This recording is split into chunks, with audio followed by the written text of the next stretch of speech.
Hello, this is DrPaulCottrell, and I'm recording this on October 20th.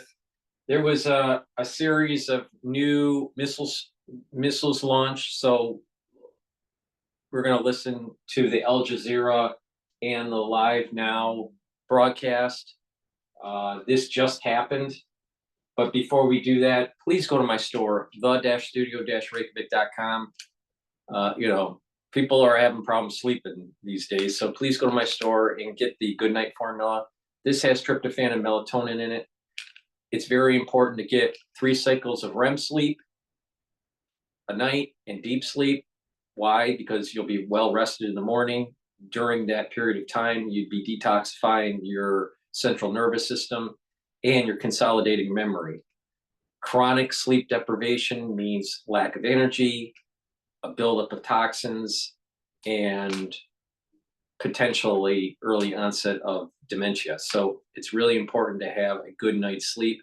Make sure you get 3 cycles of REM sleep a night. Get the Good Night Formula. Take it every day to be well rested. Please go to my store, the-studio-reykjavik.com. It's the-studio-reykjavik.com and get the Good Night Formula. All right, so let's listen in to what's going on. It's affiliated with Hezbollah and also the Shia community. So they did say they would hit a number of those branches. The closest branch to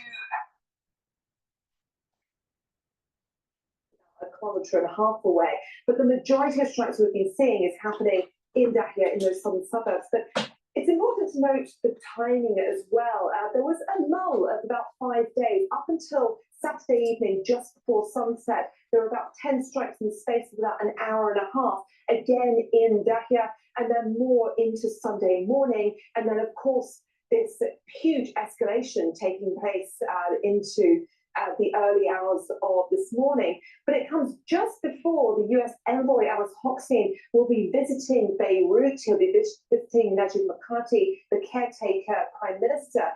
And it's likely that he will then push to implement 1701, the UN Security Council resolution that essentially means that the Lebanese army can come back to the south for Hezbollah to push past the Litani River 30 kilometers from the border with Israel, and for Israel to respect the sovereignty of Lebanon. So it's very likely that they will be discussing and pushing for this. So again, very interesting timing that we're seeing the escalation just before this diplomacy takes place. Yeah, very interesting timing, Laura, indeed. While you are speaking, we are looking at some of the recent pictures of the aftermath of what we understand to have been a strike on one of the branches of Al-Hassan in what appears to be near the airport. That's the strike that you referred to. Of course, given these strikes happening in multiple locations, once again, civilian populations in Beirut and elsewhere in the country are being forced to take cover or flee. This must be sending panic through civilian populations there in Beirut.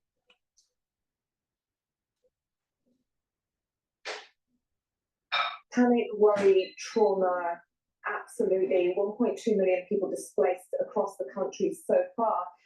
Now, there was this lull in Beirut. We saw a lot more people going out into the cafes, more people resting, essentially going out to have some sort of social life. And this evening, that really shut down again. People leaving these cafes immediately, people looking worried at their phones. I was actually in the cafe at the time. Somebody said to me, look, it's very dangerous to be here at the moment. So, of course, there is much fear and anxiety across the country. There's been strikes going on continuously, but especially that, if you're looking at these financial institutions, they're everywhere. There's 31 across the country. There's 15 of those in central Beirut. And as I said, they're central areas. We're talking about high civilian populations, and they don't know whether or not they will be hit nearby. So people don't know where to go. There were reports of traffic jams as roads were being closed, particularly around those southern suburbs, and people were trying to get out. And again, they're hitting also quite close to ministries, the Ministry of Labour. Now, we know that there's still planes taking off from Reykjavik Airport. There was one not long ago. So the airport is still operating, only by a very, very reduced service. But But of course, these strikes are happening just adjacent to that.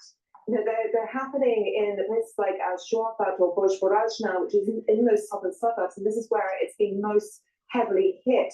So people have been trying to get flights out there, booked up for weeks.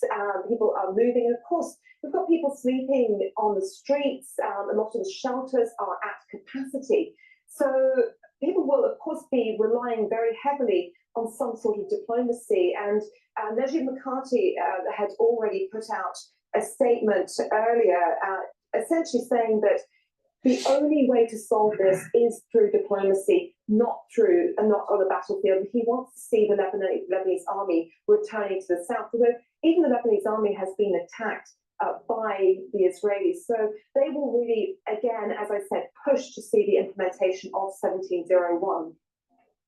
All right, Laura, many thanks for that, Laura Khan in Beirut. And I understand we are talking about at least 8 strikes on Beirut alone over the course of this evening. Let's speak to Noor Ode, who's in the Jordanian capital, Amman. That's because the Israeli government's banned Al Jazeera from both Israel and the occupied West Bank. So, Noor, we've been talking about a change of tactic by the Israeli military. The Israeli army spokesperson has been talking about these attacks on Beirut. What's the message been? Well, the message from the Israeli army spokesperson is that it had only been targeting Hezbollah military assets, and now it's going to go after its financial assets.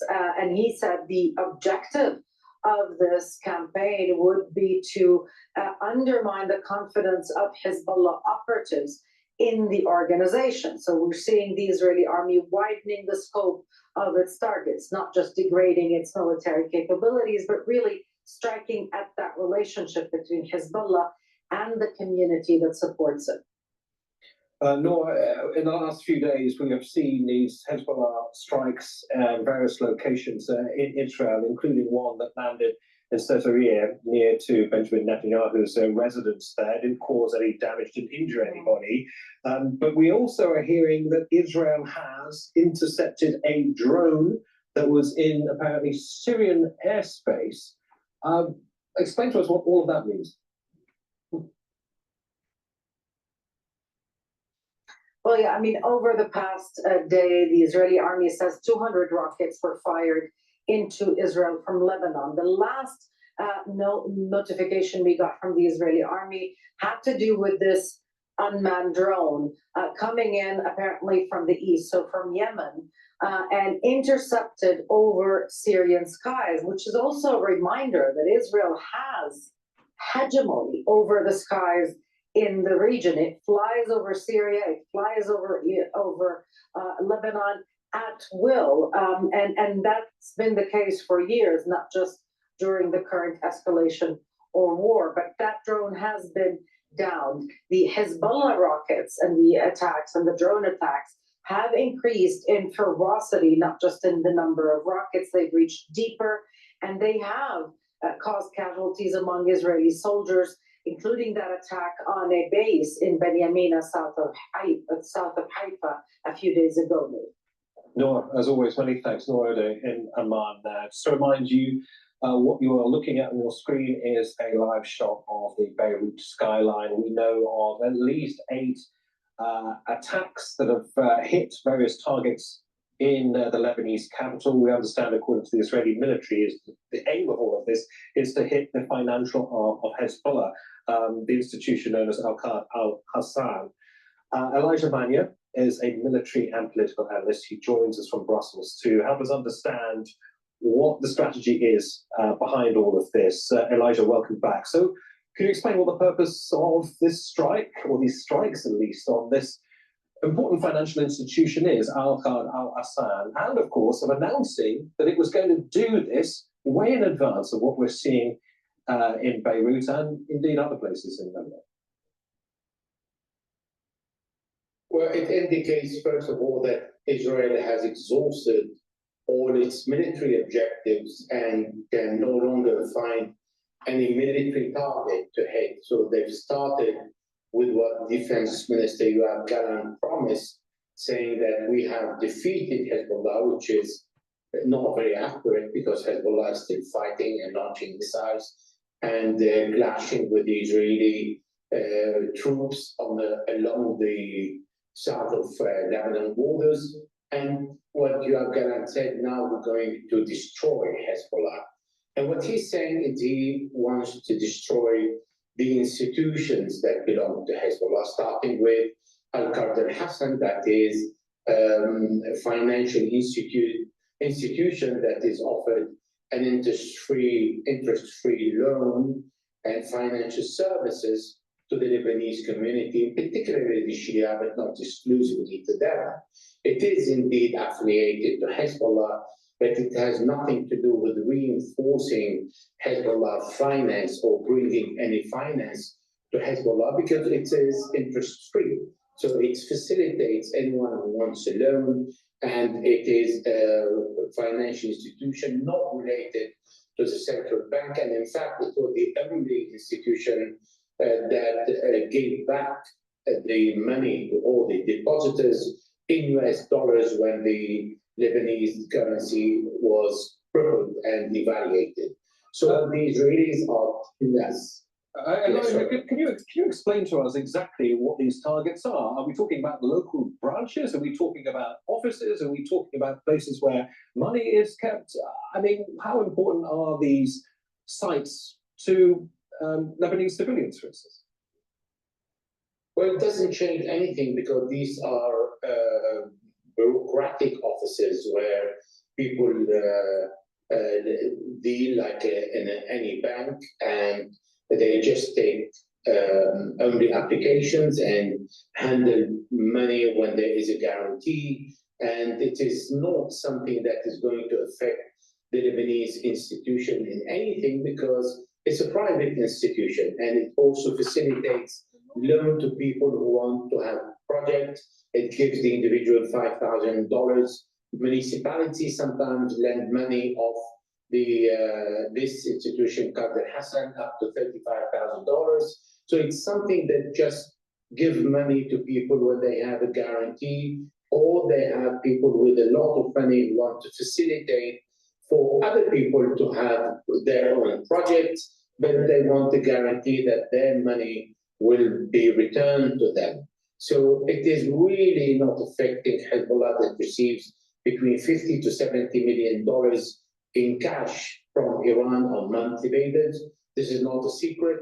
And the Hezbollah operatives receive their money also in cash, independently from this financial institution that deals only with civilians and give money only to civilians. All right, Elijah, as always, many thanks for that. Elijah Mania, a military and political analyst joining us from Brussels. Thank you. Well, earlier on Sunday, towns and villages across southern Lebanon were hit by a series of Israeli attacks. Dozens of settlements dotted throughout the border region have been hit by airstrikes, in some cases pounded repeatedly in just a matter of minutes. Israeli military officials say they're targeting Hezbollah infrastructure in the area. Meanwhile, about 160 rockets have been fired from Lebanon into Israel since midnight. A large number of fire and emergency crews have been dealing with blazes in several locations in Upper Galilee. Police have partially closed Israel's longest highway. Route 90 extends for 490 kilometers, and it cuts through the entire Jordan Valley. Well, let's take a closer look at where this latest fighting has been happening and, of course, why.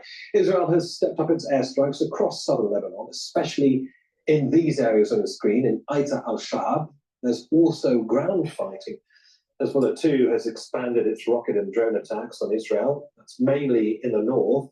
It says it's targeted at least 13 different locations, including these areas.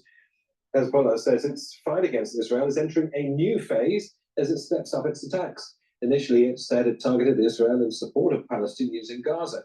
But now the conflict has taken on a new shape as it faces Israeli soldiers on the ground. So the previous person that was being interviewed from Brussels, he goes, well, Israel just destroyed all, most of the targets for the military targets for Hezbollah. And so they're just picking targets, and attacking the financial network now. Meanwhile, the next segment on Al Jazeera, Israel-Hezbollah conflict. Hezbollah says fighting entering new phase. Israel hasn't degraded Hezbollah enough. And so Israel needs to hit not just underground facilities and rocket batteries and all that. It needs to destroy all of its apparatus, its military apparatus, and its governmental and financial apparatus.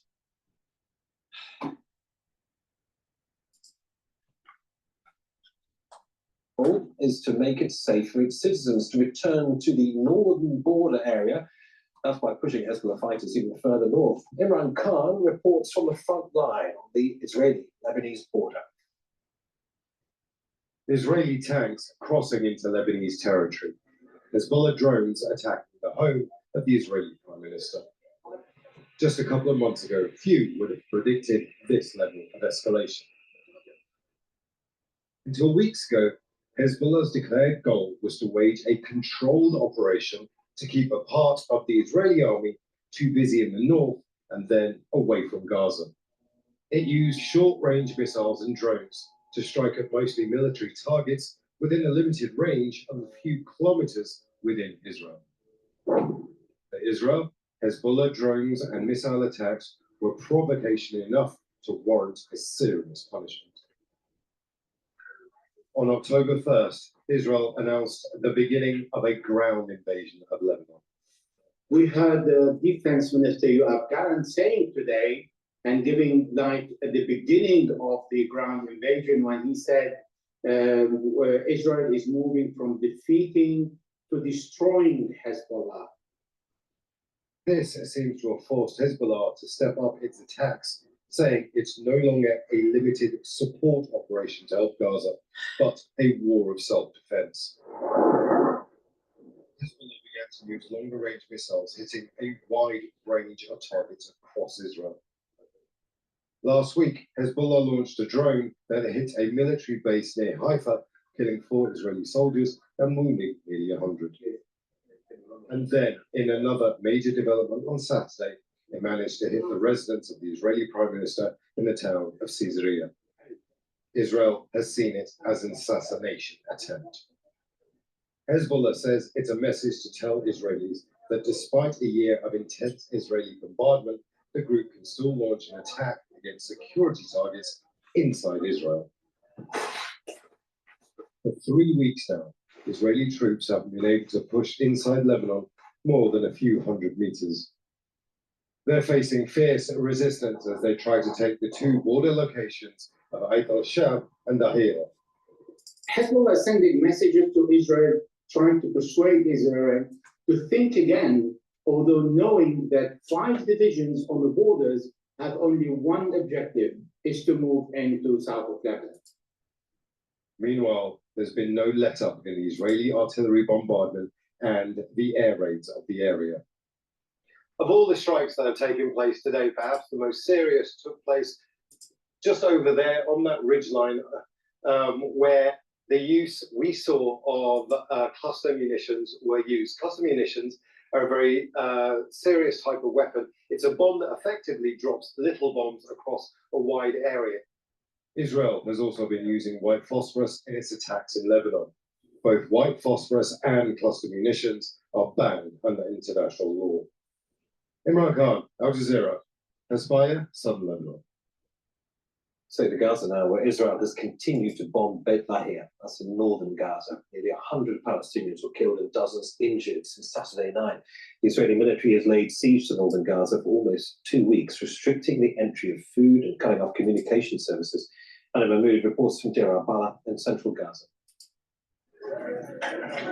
Ordered to move or face Israeli bombing, people in Jabalia and northern Gaza are being forcibly displaced once again, as Israeli forces surround the densely populated refugee camp and intensifying their attacks.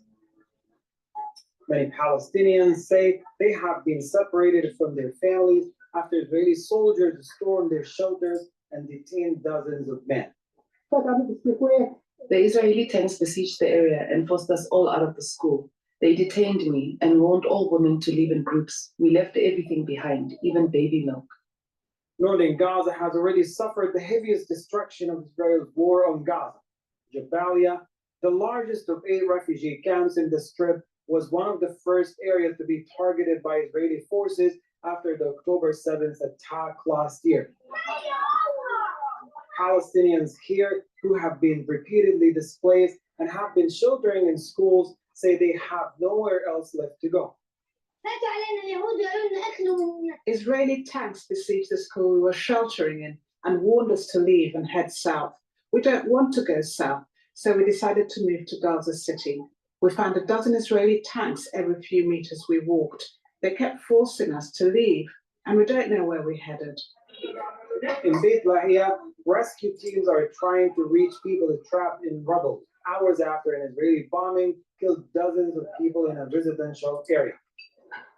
The Israeli military began a new offensive in northern Gaza more than 2 weeks ago, saying it was to prevent Hamas from regrouping. The siege has led to a communications and internet blackout. Hospitals have been forced to shut down after coming under repeated attacks. Humanitarian agencies have warned that virtually no aid has entered northern Gaza in the past few weeks. The UN has said some 400,000 Palestinians are trapped there with no food, water, medicine, or essential supplies. Hani Mahmoud, Al Jazeera, from the central area of the Gaza Strip, Palestine. Earlier, we spoke to Ahmed Najjar. He's a Palestinian playwright from Gaza who moved to the UK. His family is still in the Strip. He described the desperate conditions they're facing.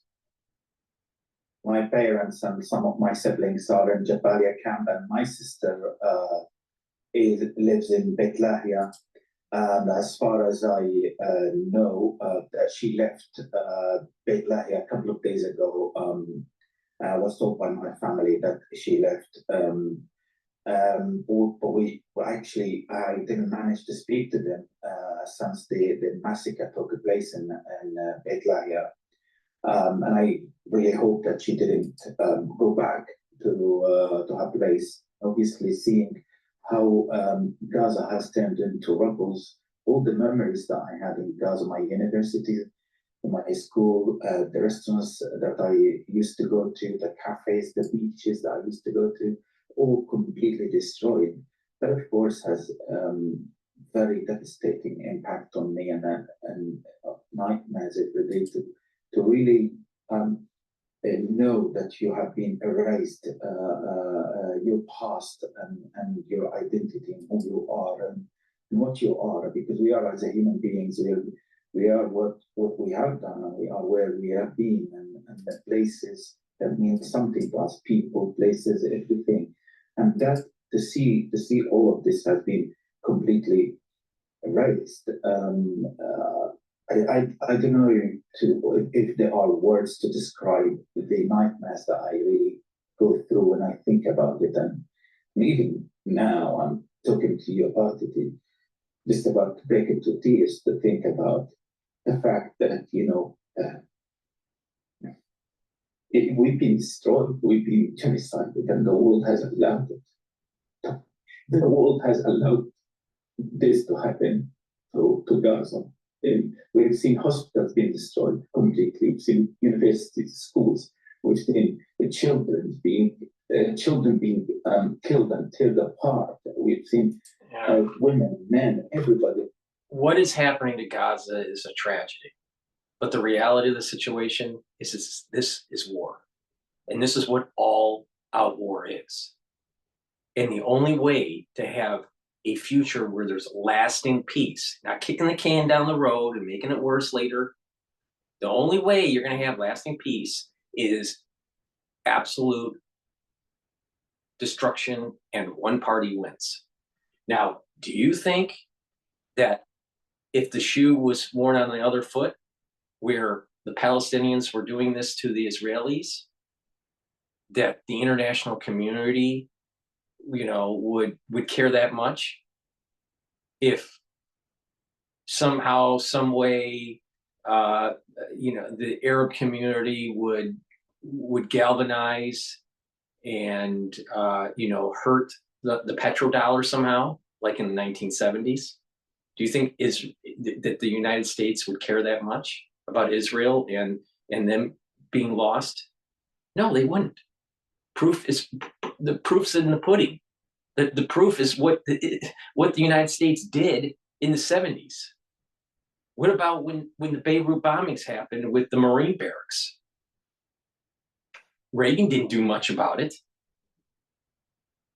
Why? Because of this whole dynamic with the petrodollar and the need for Middle Eastern oil. See, people need to step back and look at this open-mindedly.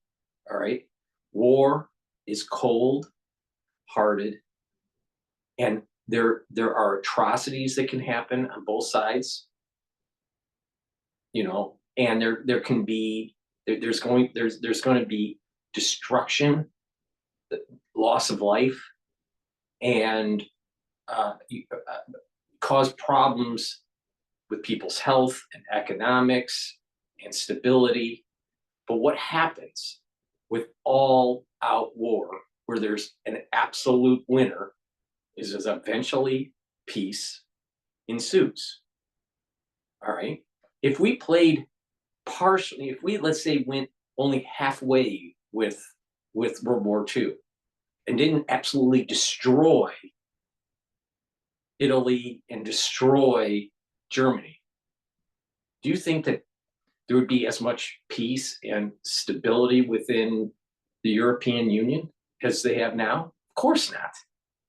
If there was an absolute victory on the battlefield during the revolution and it was only halfway, do you think the United States would have had the prowess of the last 2 centuries if we only went halfway against England during the revolution? No, of course not. If it was an absolute total war, an absolute victory during the Civil War, and it was only halfway, do you think that this nation would be a union of 50 states? Of course not. The same issue with the Middle East. Absolute war does lead to lasting peace. Now, let's flip it. Like I said, if the situation was where Israel was absolutely being devastated and destroyed by the Muslim community, do you really think that the international community would really care? Because that would mean that those Muslim communities have somewhat created inroads politically and economically into the Western nations. Of course, the Western nations would ally themselves with the Palestinian cause then. But that's not what the Palestinians did. The whole point here is that absolute war, absolute victory will lead to long-lasting peace. Just creating a ceasefire and kicking the can down the road only makes it worse. So in a strange way, the whole international community did allow this to happen to Gaza, but not because they're letting Israel and the Palestinians, Israel fighting Hamas and Israel fighting Hezbollah. If the international community is allowing that to happen, that's not the real reason why Gaza and the Lebanese are getting all destroyed. It's because the Western community is allowing it to happen. No, the Western community is at fault because they kept on kicking the can down the road in the 1960s, the 1970s, the 1980s, the 1990s, the 2000s, the 2010s, and the 2020s. That's why. Because they didn't let all-out war reach homeostasis. They pushed ceasefires and compromises and negotiations and somewhat ceasefire treaties that didn't really mean anything.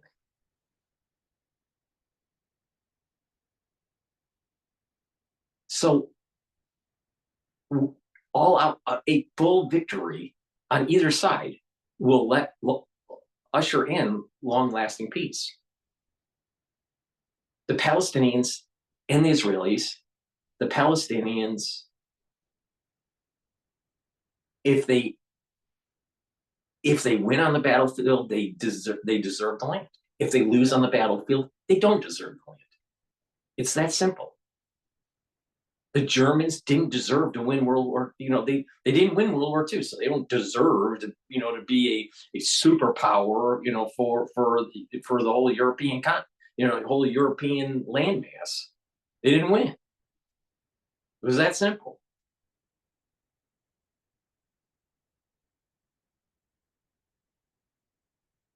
So, this is what war is. War is destruction. War. This is the problem that people have is that they think that the UN in Westphalian logic is going to lead to long-lasting peace and prosperity. It doesn't. Absolute war, absolute destruction, a total victory does. Total victory does.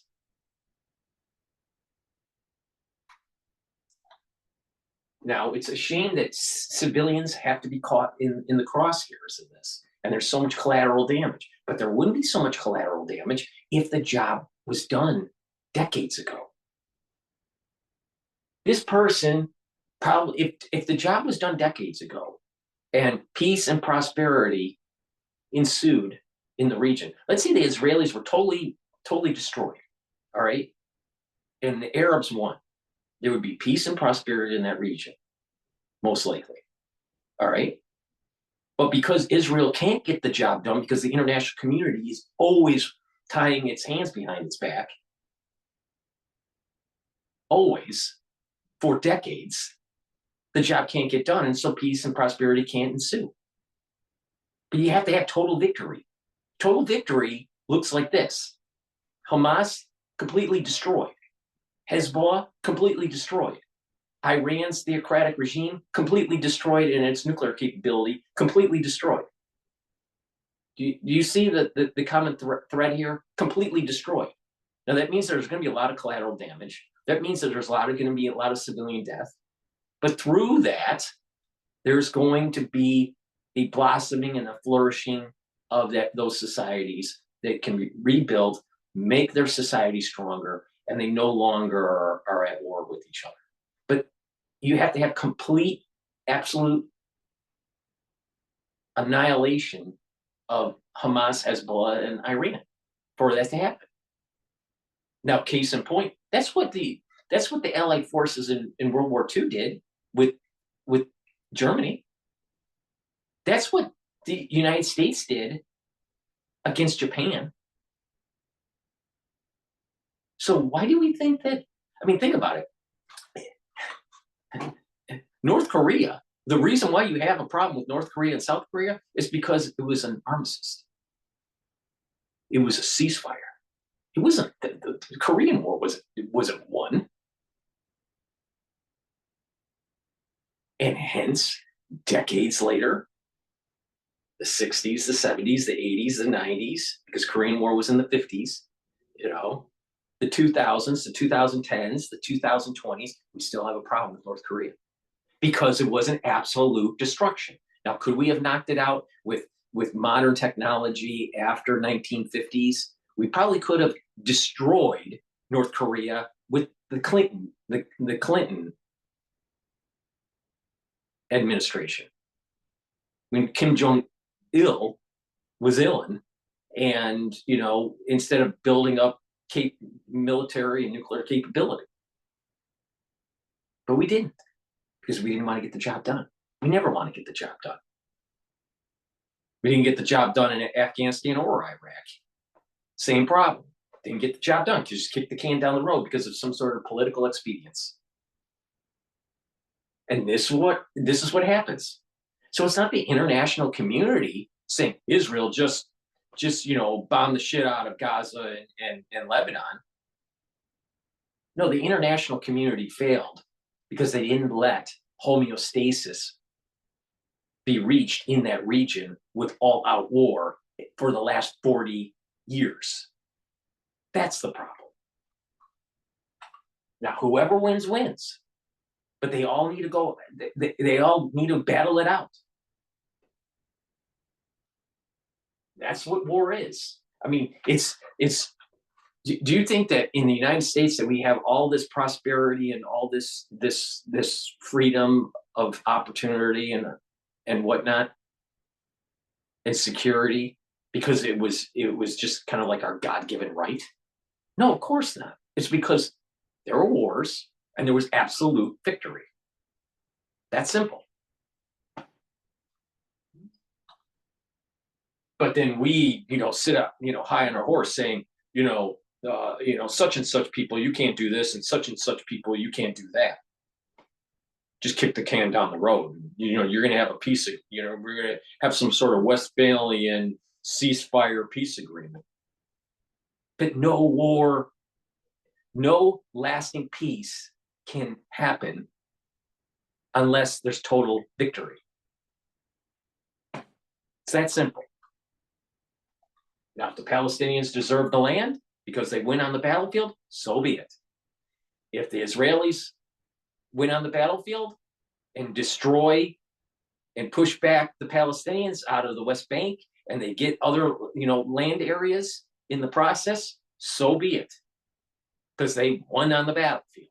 But it's that simple. Whoever wins on the battlefield, that's who's going to own the land. That's how the United States was formed.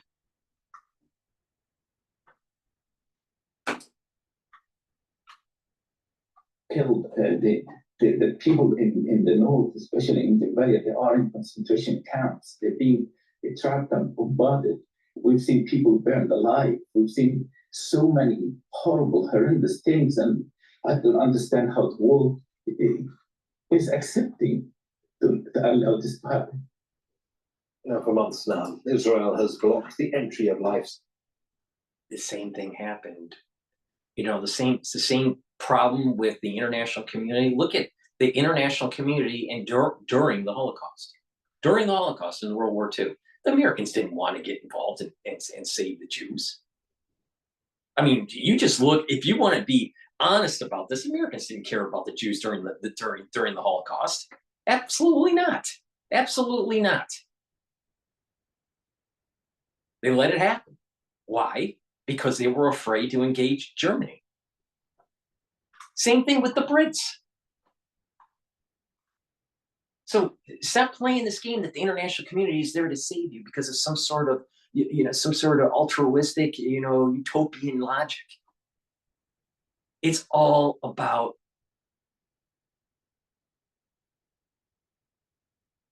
financial and political entanglement. And if you're not financially or politically entangled, you're not going to get the help from the international community. Now, it's a shame that these things are happening in Palestine, with the Palestinians, within the Gaza Strip and parts of the West Bank. But the international community didn't let homeostasis be reached in the region. Now, my take on this is that there's a metaphysical component to this, and that the borders are biblically set, and that it's going to go back to those inscribed borders in numbers. Now, that means that Israel is going to be larger. But for that to happen, there needs to be total war. And it looks like we're having it right now. Now, you or I aren't smart enough to understand why God wants it that way. But even if you don't believe that there's going to be a biblical boundary that's reestablished in Israel, even if you don't believe that, which doesn't matter what you believe, but even if you don't believe that, it's all about who wins on the battlefield. It doesn't matter. There's no such thing as good guy or bad guy on the battlefield. It's just win. That's all it is. It's win. And whoever wins gets the spoils. It's that simple. And us developed nations that are living high on the hog with all of its prosperity and security, that's how those nations were built, like the United States. Do you think England would have been as prosperous if it didn't, wasn't as decisive in certain battles throughout its history? Of course not. That's how they established the United Kingdom.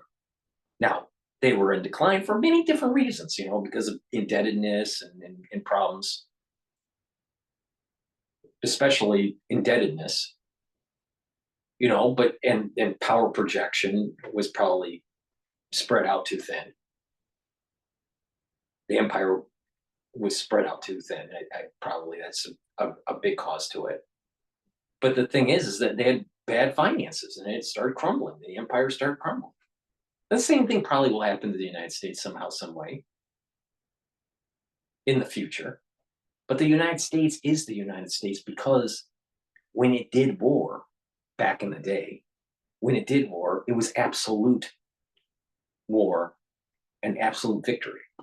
Unconditional surrender. That's what that means. Unconditional surrender allowed for accretion of the United States to allow for prosperity and security. So don't you think for peace and prosperity in that region that whoever's the victor needs to be unconditional surrender? An absolute victory. And when that happens, then you can reestablish these regions and rebuild, and then there would be peace and prosperity for the future generations. But the more you kick the can down the road, there's going to be more and more children that are going to be living in poverty and more children living in a war-torn area. So the international community trying to bring peace, but prevent a absolute victory, is only kicking the can down the road where there will be more suffering in the future. That's the cold-hearted facts of war and mankind. And whoever wins, wins. Food as the situation has worsened over the past 2 weeks because of the Israeli army's siege in the area. On top of that, hundreds of thousands of Palestinians have been ordered to leave their homes or face bombing. Rights groups say these actions amount to war crimes. Israel has been accused at the International Court of Justice of carrying out 8 genocidal acts in Gaza, including killing Palestinians, mass expulsion, and the deprivation of food, water, and shelter. The ICJ has issued 3 orders in the past year demanding Israel prevent genocide, immediately stop its military offensives, and to urgently allow basic humanitarian aid into Gaza. While the court's orders are legally binding, Israel dismissed them, saying the ICJ lacks jurisdiction. Jeffrey Nice is a human rights lawyer. He led the prosecution of the former Serbian leader Slobodan Milosevic at the UN's International Criminal Tribunal for the former Yugoslavia. He says countries are not adhering to their international obligations and as such are undermining the rule of law. All right, I'm going to do a commercial. Please go to my store, the-studio-reykjavik.com, and get the structural nano silver soaps. I have 5 different varieties. This one happens to be charcoal tea tree, and this one is lemongrass. But I have 5 different varieties of soaps. Please go to the store, get this high quality soap. It's made from structural nano silver. It helps to neutralize pathogens, and it doesn't have any, crazy chemicals that you'd get from Procter & Gamble or Unilever. This is a very high quality soap. Get a couple bars for your household. It's way better than Dove or any of the other, soaps out there that have all those chemicals. Please go to my store, the-studio-reykjavik.com. We're in the cold season right now, and it's important to neutralize pathogens and mitigate that irritation in your throat right away. You can do those with the drops and the lozenges. I have 3 types of drops in a 100 count. Blueberry, cherry, and honey and lemon. Now, the moment you get this irritation in your throat, take the drops or the lozenges, neutralize the pathogens, and create the secretions that you need to maintain that mucosal barrier. If you mitigate it right away, you're reducing the chances of a worsening infection. It's really important. The moment you have the irritation in your throat during the cold season or even during the allergy season, it's really important to get that so you don't get a respiratory infection, or you're trying to mitigate that. Because once you get an infection, even if it's mild, it's going to take you 3 weeks to remodel the damage it causes on the cells. And the average person gets sick 3 times a year. And that means 25% of the year, you're sick / healing from the sickness. So that ages you. That's, if you look at someone that gets sick all the time, they age faster. I also have lozenges in the Manuka honey flavor. Get a couple bags of the drops and the lozenges for your household so you're ready for the cold season. Please go to my store, the-studio-reykjavik.com. The link is in the description of this video.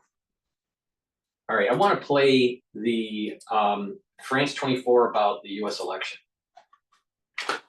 And I'm delighted to be joined now by Thomas Gift, who's Associate Professor of Political Science at University College London and Director of the Centre on US Politics there. Thanks for joining us. Thanks for having me. It's great to be with you. So you wouldn't have thought, perhaps, that Trump still has the ability to shock us after all we've heard from him, but he clearly does. How has he been able to close the gap with Harris? Is the entertainment shock factor part of it, or what else is going on here? Well, I don't know if he's closing the gap that much. I mean, he has gained maybe 1 or 2 percentage points in the last week, which gives him the momentum, certainly. But still, right now, we're looking at a race about 47, 48, give or take. That's certainly within the margin of error. It's essentially just a coin flip. You know, I think Donald Trump has really tried to paint Kamala Harris as a flip-flopper who doesn't have any principles. People will say that she used to be for Medicare for all, now she's not. She used to be for looser border control, now she's not. She used to be against fracking, now she's not. And so I think that sort of playing that message over and over has been one way to resonate with voters in swing states.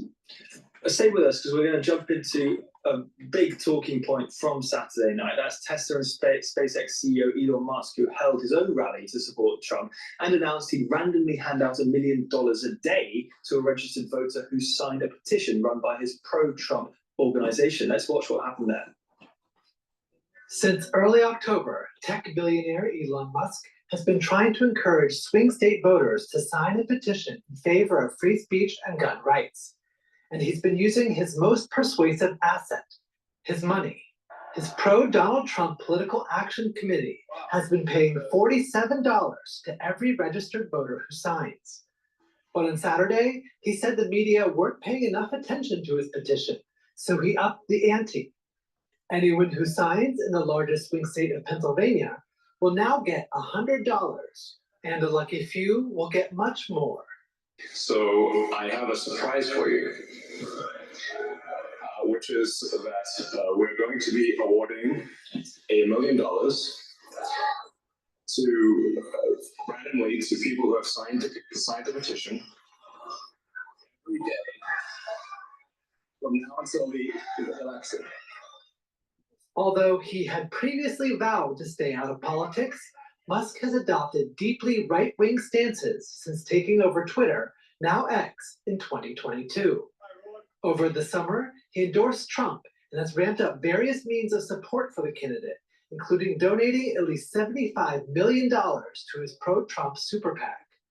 Musk's America PAC has paid to run ads on Facebook and Instagram for voter registration, but has come under fire for only collecting detailed personal data on people from battleground states without helping them to register to vote.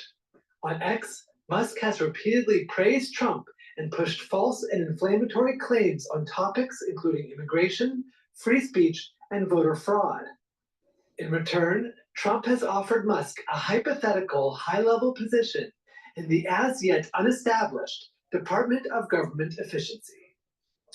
So Thomas Gift, explain this for us, right? Because this might be a surprising move for some of our viewers in countries with perhaps stricter campaign financing rules. Is what Musk is doing here seen as outrageous at all, or is it just the status quo in America? Well, it's certainly not seen as outrageous for Pennsylvanians who are signing up. Actually, I'm a Pennsylvanian and I'm a registered voter, even though I'm in London. And so I guess that makes me eligible for this contest. You know, I think Musk is able to get away with this because he's not providing sort of an explicit quid pro quo that I'll pay you if you vote a certain way. He's only doing it with his PAC. These political action committees essentially allow big donors to court our money, to spend money in ways that lack transparency, lack accountability. Elon Musk, I think, the outrage that he hopes to provoke is sort of the point. You know, he wants attention for this. He wants to place the spotlight on Trump. And so there's so many things that Elon Musk has done in recent days and weeks. This is just kind of the latest. So it's an interesting political strategy, to say the least. But I mean, how can it not be a quid pro quo? You sign a petition on his pro-Trump website, that puts you in the running for $1 million. I mean, there's nothing clearer of a quid pro quo than that, surely. Well, it's not explicit that you have to vote for Trump. Then I think that is kind of the differentiation. But at the same time, I do think that it violates political norms, certainly, because we think about vote buying and clientelism as being anti-democratic. It is ironic because Musk has complained that if Trump isn't elected, that this will be the last election that Americans face. And yet, at the same time, I think he's doing some things that critics would say are anti-democratic, or at least not in the spirit that we would think of for a free, open, transparent democracy. Let's zoom in now to one of the photo's top priorities. What about a free and transparent democracy when you have lawfare from the Democratic Party going after Trump? And by the way, you have the FBI that's just burying the evidence of the Hunter laptop during the 2020 election. Yeah, right. Free and transparent, get real. Healthcare, Pew Research says it's the second highest priority for voters on average. So activists say a lot is at stake for Black women in particular and have been raising awareness about racism, bias, and intensive care. Let's take a watch of this news report. Francesca is a doula herself, but when she gave birth to her third baby, she knew something was deeply wrong when she was rushed into an emergency C-section. It ended up having serious consequences as she required a hysterectomy and went into cardiac arrest. I remember I told my doctor when I was getting cut, I can't breathe. She said, "Oh yeah, you can." When they cut me open, they cut my uterus, and it ruptured my uterus, and it bled out, and it caused all the heart issues and the blood clotting and all that things like that. According to the Centers for Disease Control and Prevention, Black women in the US are 3 times more likely to die during pregnancy or delivery than white women. It attributes these disparities to multiple factors, including structural racism, implicit bias, underlying chronic conditions, and a lack of access to quality healthcare. With just 2 weeks to go till the US election, advocates are pushing to raise awareness about these reproductive health inequalities impacting Black women. I think people feel demoralized and scared about what is possible depending on who holds power. And so I think that that's one of the things that makes this cycle feel really hard. Activists say that reproductive justice goes beyond abortion, a key debate in this election since the US overturned Roe v. Wade in 2022. Kamala Harris has made abortion rights a tenet of her campaign, calling out Donald Trump for the deaths of 2 young Black mothers in Georgia, a state with abortion restrictions and the 8th highest Black maternal mortality rate. Trump has taken credit for appointing Supreme Court judges who voted to reverse abortion rights. His campaign says that the former president has always made the health and safety of Black mothers a priority.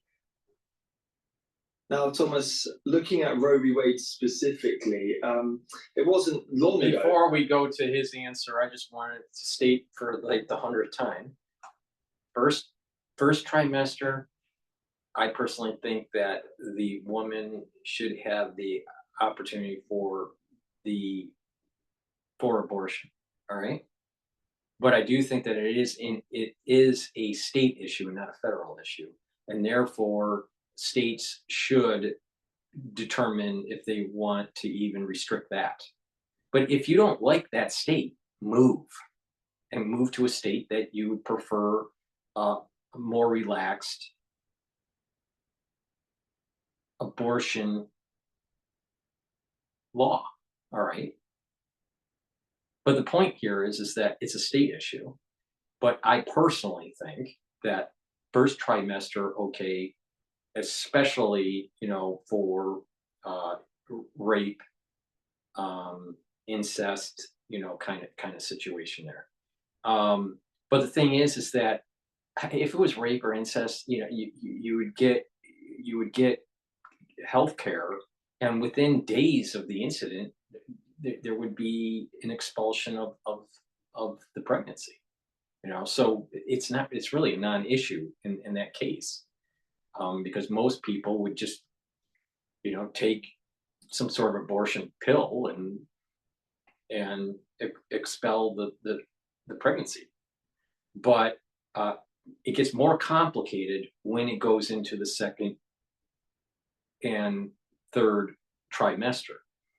In the second trimester, if it's a economic reason to do an abortion, I'm against it. If it is the health and safety of the mother, okay, for the second or the third trimester. But as you get closer into the third, because of medical science advancement, preemies can survive pretty well. All right. I mean, not perfectly, but I mean, advancements in preemie care has really advanced in the last 10 years. So, there's a point where, you could actually do a C-section, have save the mother's life, and still save the child's life. All right. So it gets a little bit complicated there. Is it viable? Is it viable enough to be able to use preemie care to be able to save the child and the mother's life? If the child is deformed or has some sort of genetic disorder that was not caught in the first trimester, but it's caught in the second trimester, or developed a problem during the second or third trimester, then it should be, the state shouldn't be telling the mother that they can't terminate the pregnancy. I think the mother and the father can make a decision to terminate the pregnancy due to genetic issues or some sort of developmental problem that's taking place in utero. All right. So there's a little bit of a complication to, should one be able to or not. But if it's a second or third trimester and it's because of economic reasons, no. There has to be a line established to protect a child in utero. Now, I don't think it should be in the first trimester, right? Because of rape and incest. But if it's just economic reasons, no, I don't think that the first trimester should allow for an abortion. If it's just economic reasons, there's no developmental issue or genetic issue, and it's not rape, it's not incest, then why terminate the pregnancy? It's because it becomes an economic issue or some social norm issue. No, it shouldn't be terminated. It should not be terminated. If it goes in the second or third, most likely it's not a rape or incest issue because they would have terminated it in the first trimester. And so it's more of a developmental issue, or, some sort of genetic issue, or, an economic issue that's taking place, or some sort of social norm issue.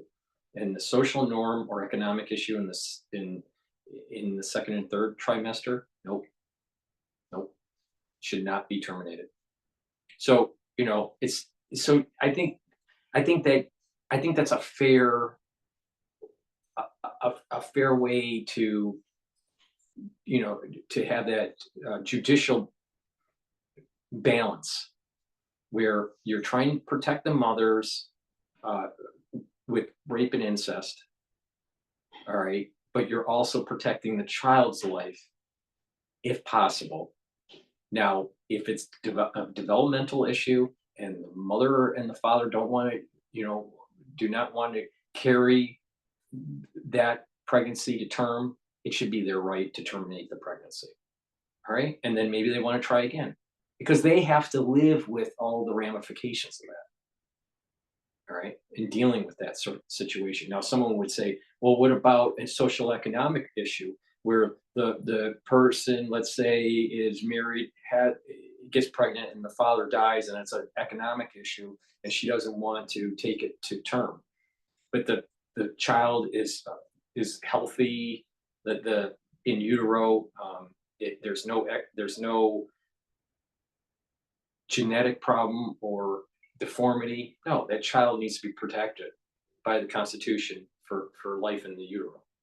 In that case, because it's just economic or social. It's a social norm or economic norm. No, you don't terminate the pregnancy for some social or economic norm.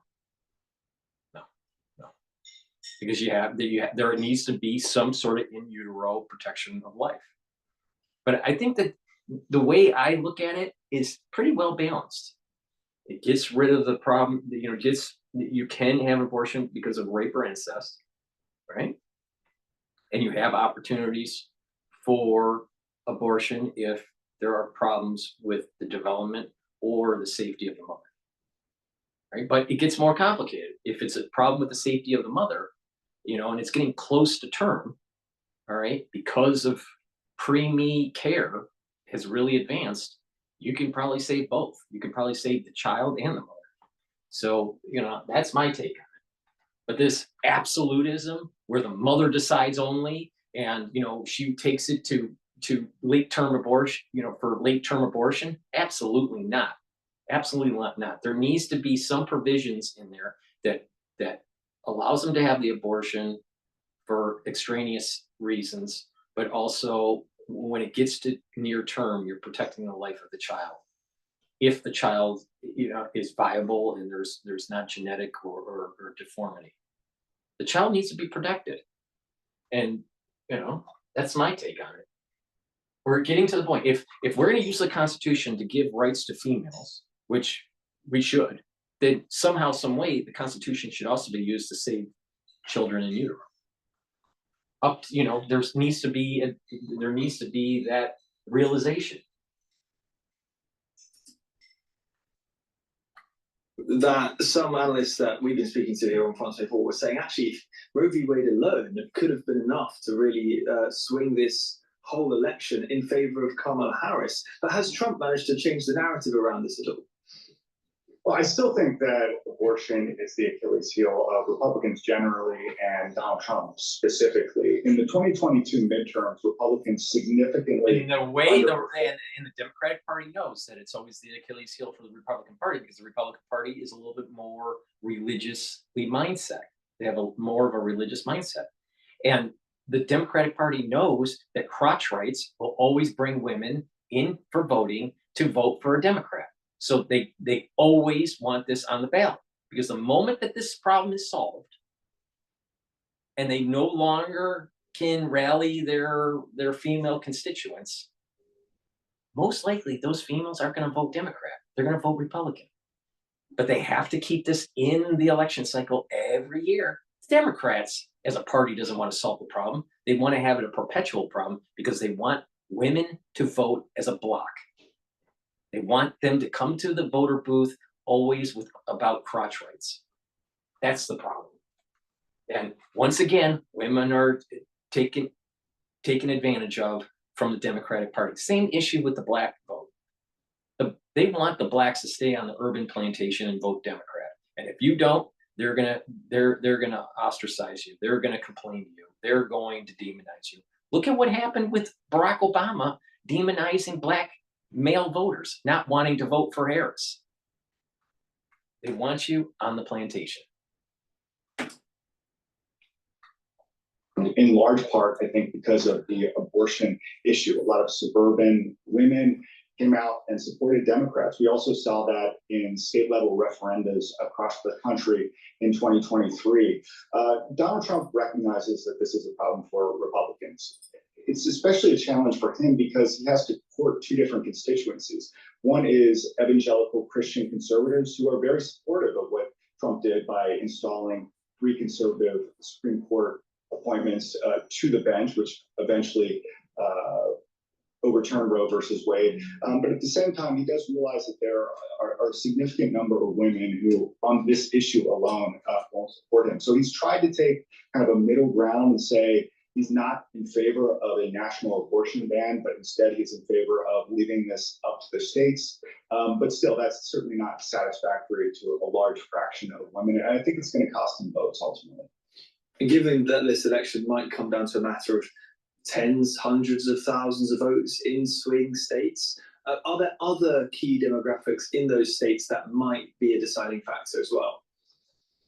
Well, we always think about sort of the suburban vote, moderates who tend to be socially liberal but economically conservative, certainly watching those groups.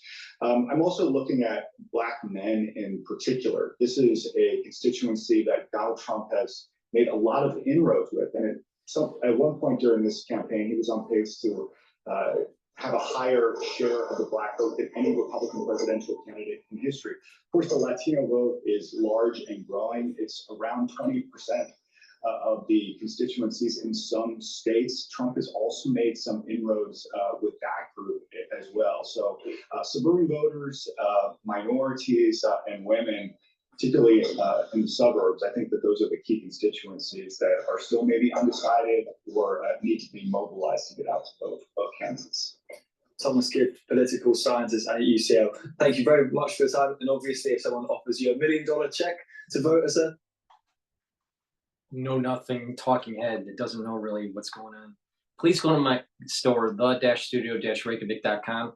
Get the structural nano silver toothpaste. This whitens your teeth, freshens your breath, neutralizes pathogens, maintains and improves your gum line, which is really important as you get older. That recedes.